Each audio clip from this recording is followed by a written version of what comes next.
The nation pays its final tribute to Earl Mountbatten of Burma, victim of the IRA. His funeral service at Westminster Abbey was attended by the whole royal family and leaders from many parts of the world. One of them, the Irish Prime Minister, Mr. Lynch, later had talks with Mrs. Thatcher, and they agreed on the need for greater cooperation on security. And tonight's other major stories. In Blackpool, the Trades Union Congress have rejected a call for mass protests at the government's economic policies. The American Secretary of State has asked for urgent talks with Moscow about Soviet combat troops in Cuba. And the British businessman released in Sardinia says his kidnappers want an £11 million ransom for his wife and daughter. Good evening. The body of Lord Mountbatten has been buried in Rumsey Abbey near his family home, Broadlands in Hampshire. The quiet family ceremony ended a day of pageantry in London, a royal funeral, as Brian Hanrahan reports. Earl Mountbatten's last parade was conducted with the precision he would have expected of such a great occasion. Burma, India, the United States, France and Canada joined Britain in providing an escort for the naval gun carriage. The cocked hat of an admiral of the fleet, his sword of honour and gold stick lay upon the coffin. British Legion standards dipped in turn as it passed through Horse Guards Parade.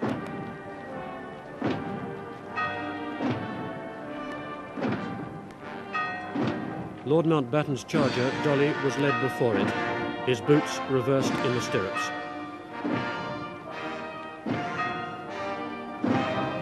Lord Mountbatten had arranged many of the details himself and had expressed the hope that the thousands lining the route would enjoy the pomp and pageantry which he liked so much. But the manner of his death, murdered by the IRA, made it a sadder occasion than he'd intended.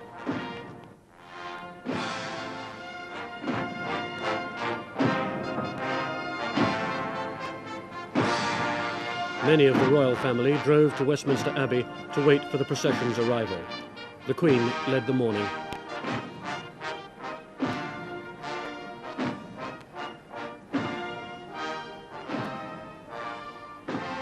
The Queen and the Queen Mother were accompanied by Prince Andrew, wearing midshipman's uniform in public for the first time, and Prince Edward.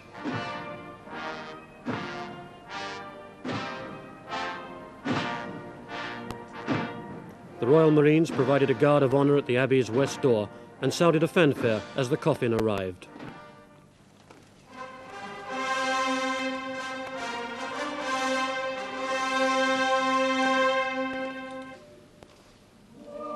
Within the Abbey waited a most distinguished congregation. Kings, queens and princes from all over Europe, representatives of the Commonwealth, leaders of most of Britain's religious faiths and senior politicians. They included the Prime Minister and 4 of her predecessors. The lesson was read by the Prince of Wales. They that go down to the sea in ships and occupy their business in great waters, these men see the works of the Lord and his wonders in the deep. For at his word the stormy wind ariseth, which lifteth up the waves thereof. They are carried up to the heaven and down again to the deep. Their soul melteth away because of the trouble. The Archbishop of Canterbury prayed for so rare a person with such outstanding gifts. His integrity and flair for leadership, his lifelong devotion to the Royal Navy, his courage and sense of companionship in times of war, his dedication to the cause of freedom and justice,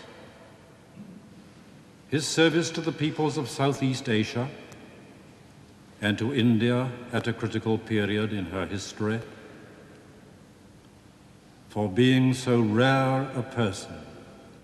Other churchmen, including Cardinal Hume, Catholic Archbishop of Westminster, also offered prayers. O God, who art the lover of justice and peace,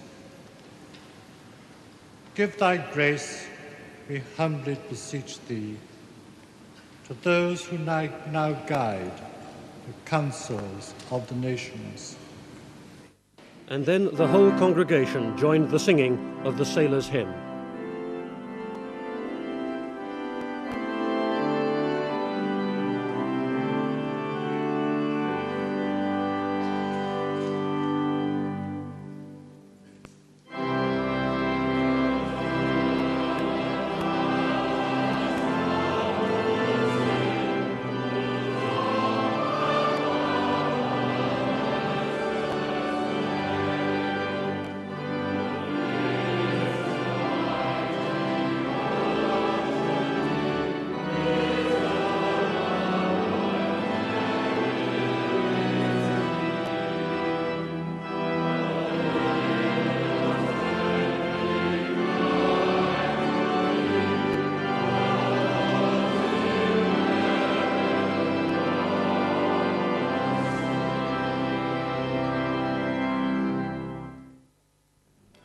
As the coffin was carried from Westminster Abbey, the ceremonial came to an end, and the family part of the day's service began. The Queen, with the royal family, accompanied the coffin to Rumsey for the burial of her uncle and trusted advisor.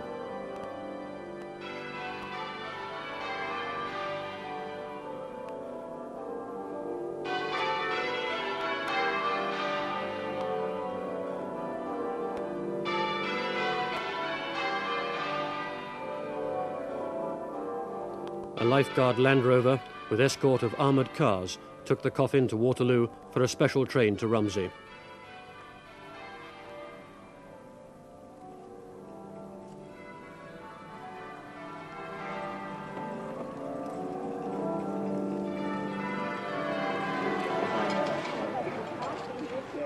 The many wreaths were taken to the Abbey at Rumsey. They came from old comrades, friends and relatives. One from the Queen and the Duke of Edinburgh carried a simple note, in loving memory from Philip and Lilibet.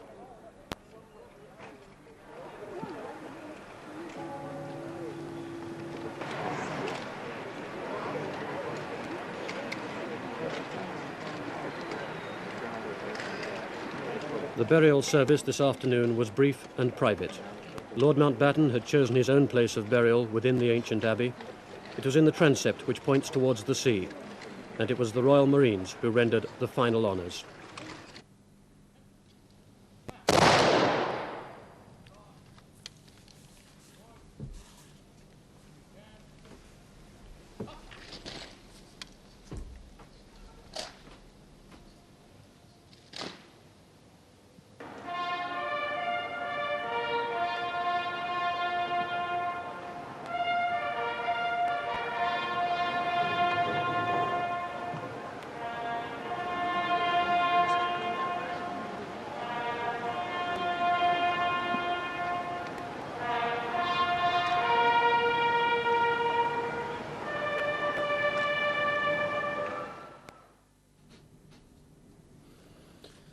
After the service at Westminster Abbey, the Prime Minister of the Irish Republic, Mr. Jack Lynch, called at 10 Downing Street for talks with Mrs. Thatcher on the situation in Northern Ireland. A communique after the meeting said the two Prime Ministers agreed on their determination to stamp out terrorism. They agreed that recent events required the present cooperation on security to be substantially improved, and said that both governments made a number of suggestions which will now be actively followed up. The killings of Lord Mountbatten and the 18 soldiers, the need those events showed to fight the IRA in new ways, north and south of the Irish border, the presence of the Irish Premier in London for today's funeral, all these factors made these talks unavoidable. Yet neither country, Britain nor Ireland, was able to give anything like all the other wanted. So the results of the talks were bound to be limited, and limited they seem to have been. And even what has been agreed cannot be spoken of by either side in detail. That's partly because the agreement concerns the tightening of security, improving the cooperation between the security forces of both countries. Mr. Lynch insists, and Mrs. Thatcher accepts the point, that such cooperation is already extensive. But obviously, in the light of last week's killings, they are not extensive or effective enough. Today we gather a range of ideas on security were put forward, old and new, from both sides. In coming weeks they're going to be examined in detail, and ministers from both countries will consider them further in 3 weeks' time. It seems these ideas do not include a plan for the Irish government to grant British forces the right to cross the border in what's called hot pursuit of terrorists. That point, much emphasised by Mr. Atkins, the Northern Ireland Secretary at the weekend, was not much talked of today. And another topic which doesn't seem to have got very far is that the Irish government should move towards extraditing IRA men wanted by British security forces for terrorist offences. After the talks, Mrs. Thatcher made no comment in public, but Mr. Lynch did. Philip Whitfield asked the Irish Premier what closer cooperation between the two countries in fact meant. It means that in the light of the events of last week, particularly the assassination of Lord Mountbatten and his relatives, that the cooperation that has taken place hasn't been fully effective. In the light of the events in Warren Point, that it hasn't been fully effective there.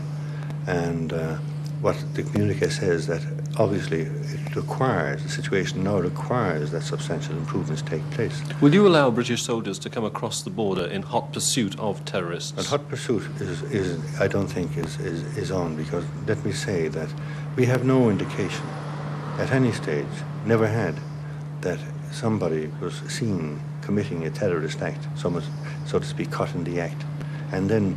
So you won't allow soldiers to come across the border? No, it doesn't arise. In fact, suggestions were made, but that wasn't one of them. And I can't say what suggestions were made in this respect, because we agreed that we would keep these matters confidential. But there has been no case in which there was pursuit of a person who was caught in the act, so to speak, and the security authorities in the north proceeding to the border and then having to stop up. It never happened. But there is to be a new common drive against the IRA across the border. Yes, on both sides. And of course the border has both sides. One must remember that, because there's an obligation on both sides to ensure that the border will not be used. And of course it's not used to the extent that some people might believe. The vast majority of terrorist incidents take place deep into the north of Ireland, mainly in Belfast itself, to which we have no access. But we are in Ireland, and have been for some year or so now, looking at our law to ensure that it can be more effective in defence of people against criminal activities of all kinds. What changes in the law are being contemplated? Well, here again, it's a matter that I wouldn't like to expand upon, because some of these things may be controversial. Let me say this, that in the olden days, when people were poor and unlettered, who committed crimes, they were subject to rather very serious sentences and penalties. Nowadays, criminals are very sophisticated, very well up in all the intricacies of the law, and I think the time has come when we must protect the public rather than the criminal. However these improvements in security in Ireland work out, and both sides emphasise, as you've heard, that they must be substantial improvements, it leaves the longer-term question of finding a political settlement in Northern Ireland exactly where it was. Mr. Lynch seems not to have pressed the point greatly today, whatever his recent public statements. He accepts in the communiqué that the British government will make moves to that end at what's called the appropriate time, and now is obviously not that time. But that does not alter his view that the IRA can be finally defeated only when there's no longer a political end to fight for. In Northern Ireland, there was a 2-minute silence at 11 o'clock in memory of all victims of violence over the past 10 years. South of the border, too, some workers paid silent tribute. At Hebburn on Tyneside, the home of HMS Kelly, Lord Mountbatten's wartime ship, many ex-servicemen were among the mourners at a memorial service. First, though, a report from Belfast by Gavin Hewitt. It was a day marked by simple and spontaneous acts of remembrance. Several hundred workers leaving their factories to join a march to Belfast City Hall, and there leaving dozens of wreaths, not only in memory of Lord Mountbatten, but the nearly 2,000 people who've died here in 10 years of trouble. And in Ulster's factories, hooters and sirens sounded as thousands of workers observed 2 minutes of silence.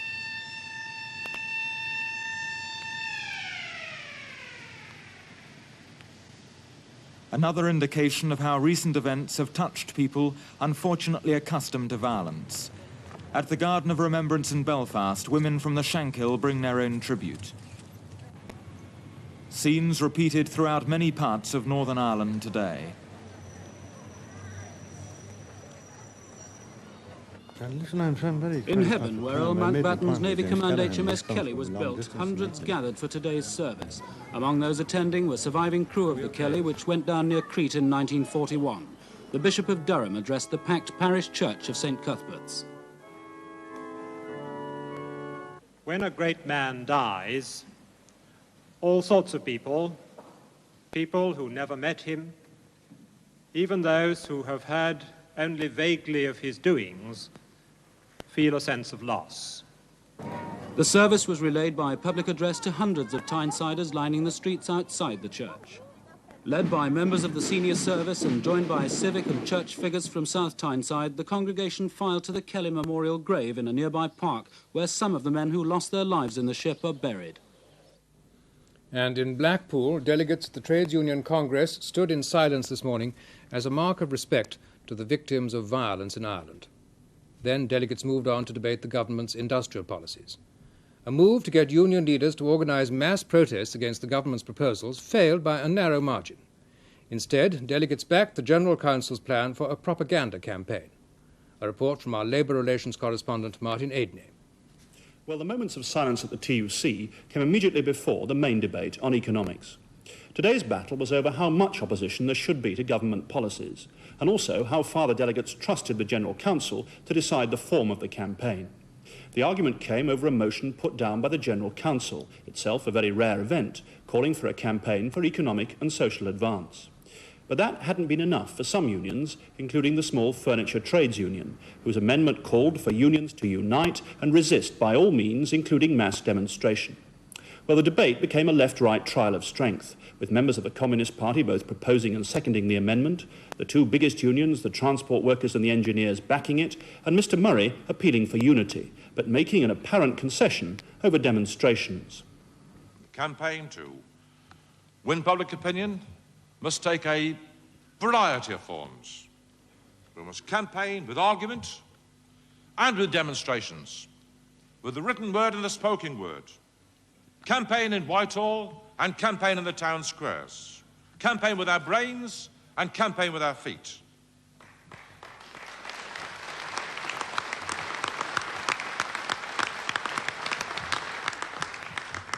But we mustn't just let our brains go to our feet. We must show what we're for and demonstrate our positive alternative and the negative escapism of government policy.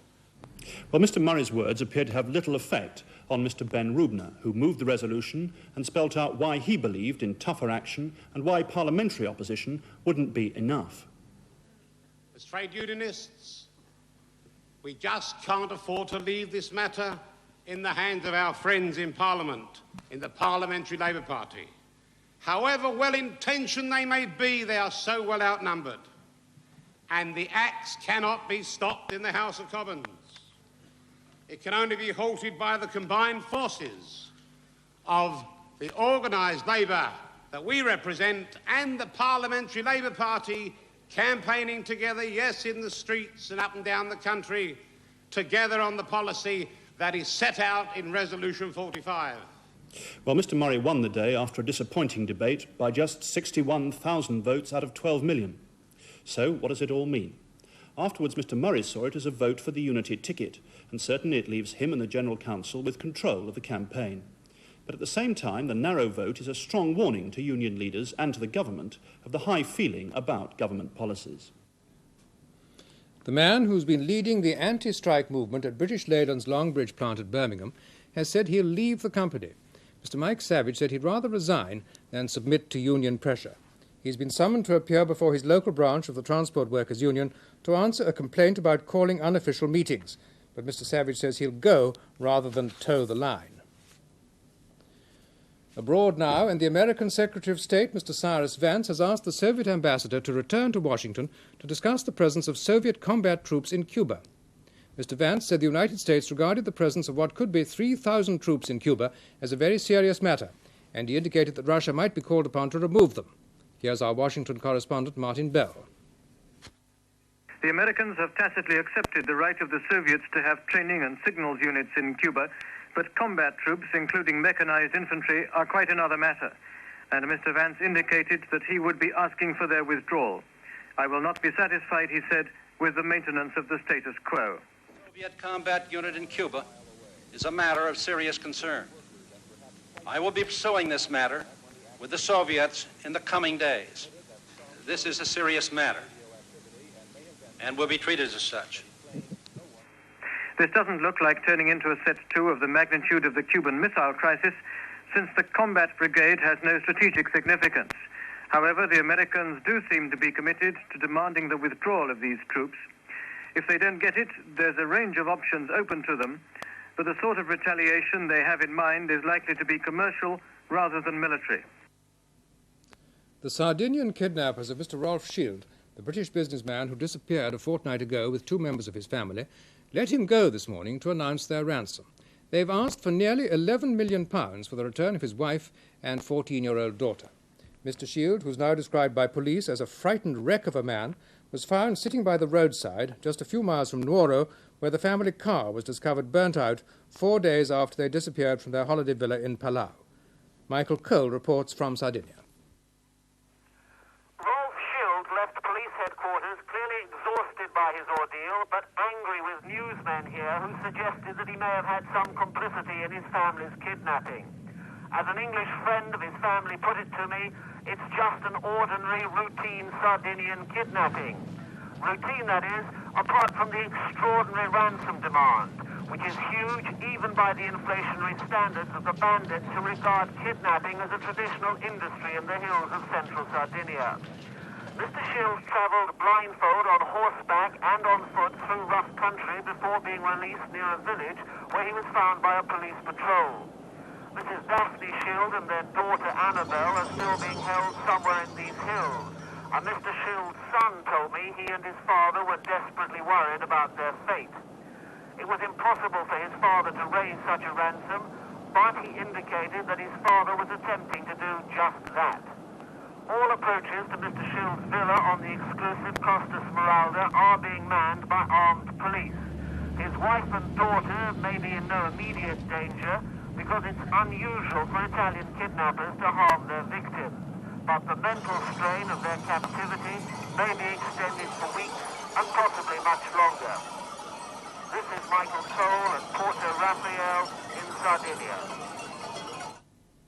This morning, Mr. Shield's business partner, Mr. Peter Epstein, said he was relieved to hear the family were alive, but he was horror-struck at the size of the ransom, which he described as ludicrous and out of all proportion.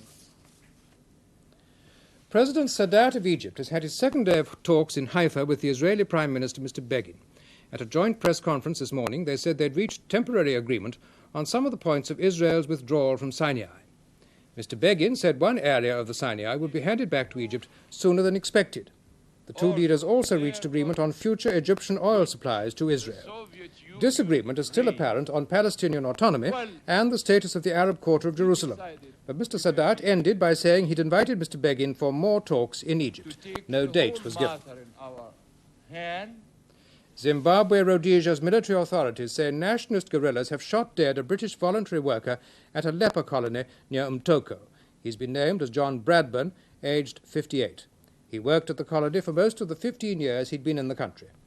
The area is heavily infiltrated by Patriotic Front guerrillas based in neighbouring Mozambique.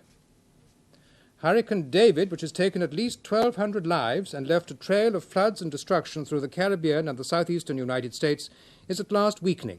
It's been officially downgraded to a tropical storm as it moves inland over North and South Carolina, with its winds dropping to between 70 and 80 miles an hour. Back home, another record transfer fee for a footballer. Steve Daly has become Britain's most expensive player by joining Manchester City from Wolves for nearly £1.5 million. But the 26-year-old midfield player may not hold the record for long. There's talk that Wolves will use the money from selling Daly to buy Scottish international striker Andy Gray, and they may well have to pay more than £1.5 million to get him away from Aston Villa. Signing Daly means that Manchester City have been involved in transfer deals worth almost £5 million since the end of last season. A report from David Davis. Steve Daly's signing means Manchester City and their managers, Tony Book and Malcolm Allison, have now spent almost £3 million on new players. A little over £2 million has been recouped by selling players. There's never been a football marketplace like it. And Steve Daly, after yet another Manchester City welcoming ceremony, has £63,000 of his fee in his own bank account, courtesy of his new employers. It'll make me a lot more secure than what I was, I'll tell you that. But it's all going into a pension scheme and trust and things like that, you know. So I won't see any of it till I'm near my deathbed. So my kids will get it all, really. At the 6th such news conference in 6 months at Manchester City, Steve Daly revealed he'd lost sleep over the deal. Cigars, though, didn't seem to be on the main road economy list to pay his fee. But hasn't the time come for football to call a halt to such huge deals? Well, you can only say that, David, if you're spending money that you can't afford to spend. But if you know your job and you know what it's all about, you won't do that. And we certainly won't do that. So you think the transfer fees are going to get higher and higher? Possibly, yes. But nobody will go to the wall because only clubs that can afford to spend big money will spend big money. It's just an exchange. It's an exchange of players. The money doesn't really come into it if you exchange players. I mean, I've sold players and I've bought players. And so the deals go on. Stuart Lee of Stockport, another City purchase today, cost a mere £88,000. Pocket money, really, when you've just spent £1.5 million. 13 return leg matches in the second round of the League Cup have been played this evening. Among the results, European champions Nottingham Forest beat Blackburn 6-1 and go through to the next round on a 7-2 aggregate score. The results of tonight's other Cup games and Scottish matches will be given on BBC2 at 10:20. The news today has, of course, been dominated by the situation in Northern Ireland, with two Prime Ministers, Mrs Thatcher and Mr Lynch, agreeing that security needs improving at their meeting after the funeral of Earl Mountbatten of Burma, murdered by terrorists. Today also saw the funerals of 6 of the 18 men killed on the same day as Lord Mountbatten at Warren Point, one of them the most senior officer murdered in Ulster, Lieutenant Colonel David Blair. Reporting on his funeral, Michael Burke. It was, at the request of his widow, not a full military funeral, just a family service to which officers and men of Highland regiments had been invited. Among them, men from his own battalion, flown here directly from Ulster and still wearing combat uniform. Crowds lined the streets outside, waiting for Colonel Blair's coffin to emerge, borne on the shoulders of his regimental NCOs. Behind the coffin, the Colonel's widow, 10-year-old daughter and 8-year-old son. Then the body of this, the most senior serving officer to be killed in Ulster, was taken to a military cemetery for private burial. And at Christchurch, near Swindon, mourners came to pay their last respects to Raymond Dunn, a 20-year-old soldier who was also murdered at Warren Point 9 days ago. Members of the Parachute Regiment acted as pallbearers at the funeral, and hundreds of local people attended a church service before the burial. It was his parents' wish that he be buried on the same day as Lord Mountbatten.